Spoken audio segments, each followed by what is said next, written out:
ప్రభువైన యేసుక్రీస్తు నామంలో మీ అందరికీ ప్రైజ్ ద లార్డ్.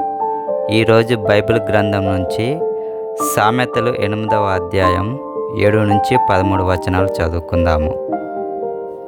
నా నోరు సత్యమైన మాటలు పలుకును, దుష్టత్వము నా పెదవులకు అసహ్యము.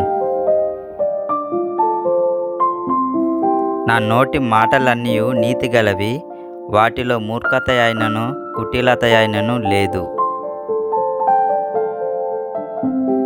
అవి అన్నీ వివేకికి తేటగాను, తెలివి నొందిన వారికి యథార్థముగాను ఉన్నవి.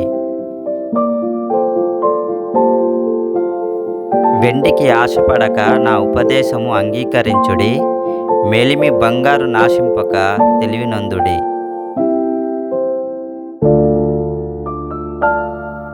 జ్ఞానము ముత్యముల కన్నా శ్రేష్టమైనది, విలువగల సొత్తులేవియు దానితో సాటి కావు.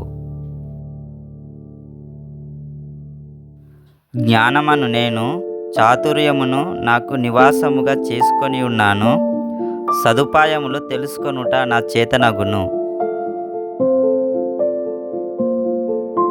యెహోవాయందు భయభక్తులు కలిగి ఉండుట చెడుతనము నశయించుకొనుటయే.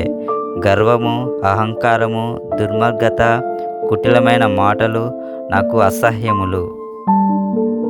ప్రభువైన యేసుక్రీస్తు కృప మన అందరి ఎడల ఉండునుగాక. ఆమేన్.